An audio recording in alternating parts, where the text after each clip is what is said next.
Manajemen Arema FC punya banyak pertimbangan mempertahankan Almeida sebagai pelatih kepala, dan tuntutan dari Aremania ini bukan kali pertama. Awal musim lalu kondisinya juga sama.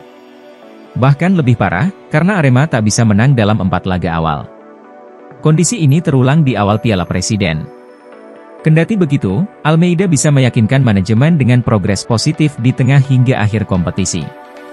Berikut ini 3 alasan kenapa Arema FC tetap mempertahankan Almeida di kursi pelatih.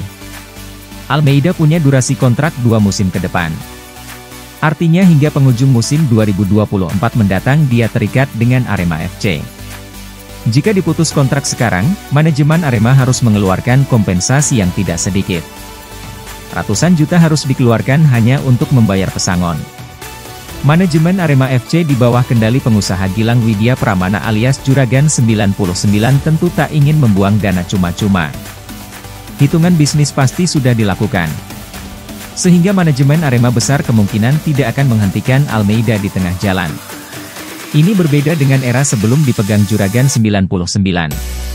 Arema gampang memecat pelatih di tengah jalan. Mereka menuruti tuntutan Aremania agar tidak kehilangan dukungan.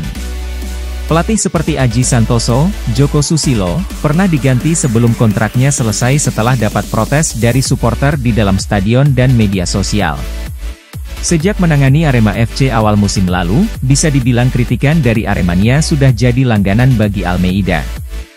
Namun dia selalu bisa memberi bukti di akhir musim atau turnamen. Musim lalu misalnya, sempat sulit menang, Arema FC justru finish di posisi 4. Padahal dalam 3 musim sebelumnya, Arema jadi tim mediocre alias papan tengah. Di Piala Presiden 2022 kondisinya sama. Tapi di akhir musim dia memberikan kejutan dengan jadi juara turnamen tersebut. Padahal dari segi permainan, Arema lebih banyak bertahan dan mengandalkan serangan balik.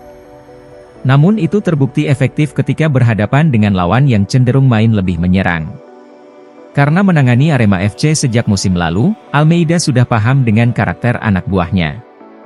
Jadi, tidak butuh waktu lama baginya untuk menerapkan skema yang tepat bagi Arema. Hanya saja, setiap awal musim, sepertinya dia tetap butuh adaptasi. Terutama dengan atmosfer kompetisi. Karena musim ini berbeda dengan musim lalu, di mana pertandingan sudah digelar home and away dan penonton sudah diperbolehkan memberi dukungan langsung, tekanan di dalam pertandingan akan lebih banyak. Ketika Arema FC kesulitan mencetak gol, dukungan Aremania akan berubah jadi kritikan. Sehingga beban pemain akan lebih besar. Ini yang sedang ditemukan solusinya oleh Almeida.